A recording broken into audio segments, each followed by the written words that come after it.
morning, Bridie. Look, thanks very much. I suppose uncertainty is probably the key issue at markets. I heard you make mention there of a lot of the issues out of Europe very much being raised because of election uncertainty, particularly out of Greece. And of course, Mr. Hollande, president-elect over in France. We've seen a big flight from risk. Our market today, there's a bit of a delay on the board behind me. It's just come online and you can see actually a massive drop off.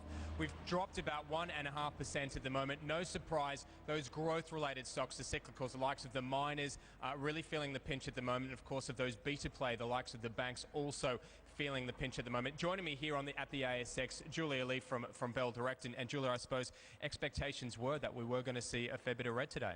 A sense of deja vu, and I think investors and traders have gotten used to the uncertainties in Europe and what exactly happens when we do see a risk-off days. So those high beta areas of the market being sold off quite heavily on the open. We saw oil prices, WTI, around about 95 US a barrel. That's the lowest of the year.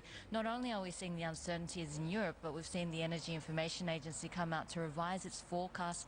Previously, they were forecasting growth in demand. Now they are forecasting that oil consumption by the US will get down to a 15-year low this year. So on top of this uncertainty, we do have that impact on oil and probably the flow-on effect and concerns around commodity prices. But of course, the central issue today are the elections in Europe, the France and the Greek elections. The French elections were dramatic but anticipated. But if we have a look at Greece, that's where really the surprise was over the weekend. Does this continue to play on investor minds throughout the session, throughout the week, or is it, as you say, something we have seen before, something that we have priced in before? I think this is a little bit different.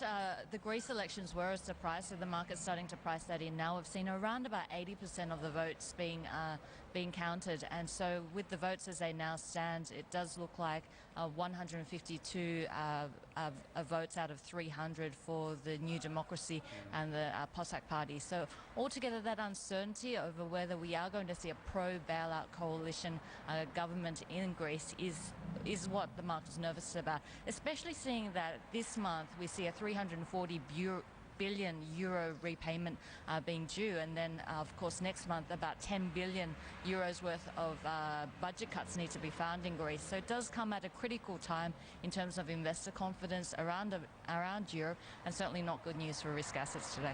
And just on that, obviously we've seen the likes of the miners, the energy players get dumped. Do you expect that to continue? I mean, where would you be expecting to see the relative weakness and then of course potential strength? I guess the key question for investors is what next now? And if we have a look at what's happening in Europe, the good news is that the structure is now in place for bailouts and for funding and to get money to banks as they need it. I guess the bad news is that it comes at a time when the market was concerned about some of those bigger countries like Italy and Spain. So if we have a look at the Greek situation, I guess the first step is whether we are going to see a pro-bailout coalition government come in. If we do see that, that will ease some of the pressure off the market. But of course, if we don't see that, then we are going to see continued uncertainty and a real threat that the second bailout of Greece is either disrupted or that we see some sort of move towards a Greece exit of the Eurozone or the Euro. We had been in an upward trend, though. I got a little bit of a shake on Friday in terms of the technicals.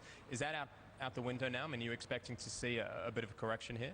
Well, where we were was quite a vulnerable area, and now that we've seen a pullback and uncertainty come back in, it is a risk-off environment. So it does look like this week is going to be a challenging one for markets. We're already seeing the Aussie dollar trading at the year's low, the Australian share market expected to go down lower as well. So all up, it will be all about Europe this week, and I guess it does also come at a time where we did see the biggest news release for the markets on Friday, the non-farm payrolls coming in below expectations. So unfortunately, not a good start to the week. Going into the week, I guess expectations that the Aussie dollar will test that parity mark, but really a close eye on Greece and really what happens next. And finally, for people out there wondering, where do I look to go when we're seeing, some of the big names being sold off? Do you look at the domestic defensives? Do you look at a Telstra? Do you look at a Woolworths? Some of these sorts of stocks? Well, with the cash rates in Australia falling, of course, cash becomes, I guess, a less attractive proposition. And really, in these type of markets, the risk-off type of markets, the areas which outperform other defensive areas, we've seen telecom, utilities doing very well in the last year as the market lost 14.5%. So these are the safe haven areas. Government bonds, of course, seeing quite a bit of demand. And the other area we'll probably see gold being sold off a little bit today, but expecting to see gold with a bit of a renewed focus given the problems in Europe. Europe. All right, Julie, thanks very much for your time. Look, Bridie, as we've seen, very much a risk-off trade at the moment, and actually seeing a little bit of people gather up as well watching the boards. We've just come online in terms of a delay from the ASX. Expect to see a continued weakness on this front.